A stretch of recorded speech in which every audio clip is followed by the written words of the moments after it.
Ilipat na sa Pasay City Jail si dating Bulacan 1st District Engineer Bryce Hernandez mula sa PNP Custodial Center. Alinsunod po ito sa mosyon ng Senado na siyang nagpa-contempt kay Hernandez nitong Lunes. Dinala si Hernandez sa PNP Custodial Center matapos humarap sa Kamara, kung saan hiniling niya na huwag siyang ibalik sa Senado dahil sa pangamba sa kanyang buhay. Bago na pagkasundoan na ilipat siya sa Pasay City Jail, nagkaroon muna ng mainit na debate ang ilang senador.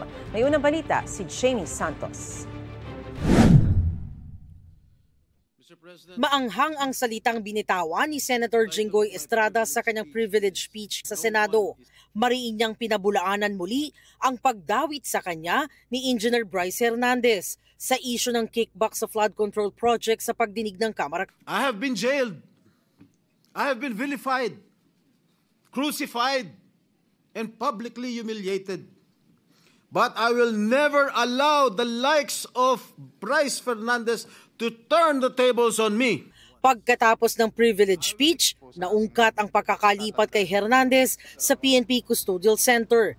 Na-contempt ng Senado si Hernandez sa pagdinig noong Lunes bago siya humarap sa pagdinig ng Kamara. Martin Romualdez called me and said that their committee was allowing Mr. Hernandez to remain in the House and in the House of Representatives, and that he was requesting that he not be returned back to the Senate because of some fear for his life. So I asked the Speaker what he plans, because we cannot allow that. I said he is under our custody and therefore he is in contempt in the Senate. Pag iniwan namin sa inyo, sabi ko, ibig sabihin niyan para namin pinawalan.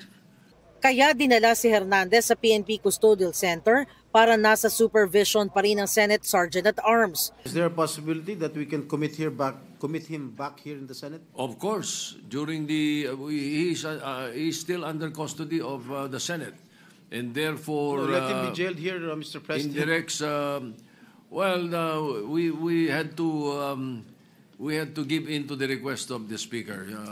As we speak, the jurisdiction of the person of Bryce Hernandez belongs to the Senate. Yes, and that's why we can call him here anytime we need him. Tanong ni Senate Minority Leader Alan Peter Cayetano, bagamat nirerespeto raw niya ang desisyon ni Soto, ito ba ang bagong patakaran ng Senado? Because under the present rule, kung sino may jurisdiction, siya yung magde-decide. So, what we did was what we call parliamentary courtesy in accepting the proposal that he be not returned here but still under the care of the Senate. We have also placed a witness to Muntinlupa, if you will recall. Yes. We also even sent somebody to the Pasay City Jail. So I don't see any reason why we cannot commit this particular fellow to the PNP Custodial Center. Giit naman ng dating Blue Ribbon Chairman na si Senador Rodante Marcoleta, di dapat baguhin ang patakaran. Nagmosyon siyang ibalik si Hernandez sa Senado.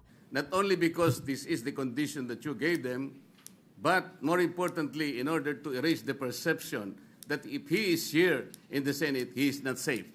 I will reject the idea that if he returns in the Senate, manganganib ang buhay niya.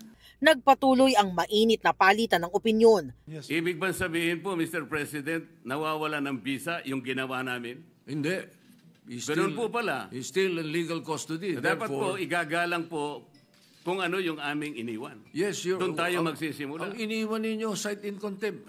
Hindi and po. legal Nasa custody legal custody na po ng He was still under the legal custody of the Senate. Mr. President, may I ask for immediate suspension? Session suspended. Sa huli, nagmosyon si Estrada na ilipat na si Hernandez sa Pasay City Jail, na agad namang sinang-ayunan ni Majority Leader Senator Mig Zubiri. Walang tumutol, kaya nagdesisyon si Soto na agad na ilipat ng USAA si Engineer Bryce Hernandez sa Pasay City Jail. Ito ang unang balita. Jamie Santos para sa GMA Integrated News. Gusto mo bang mauna sa mga balita? Mag-subscribe na sa GMA Integrated News sa YouTube at tumutok sa unang balita.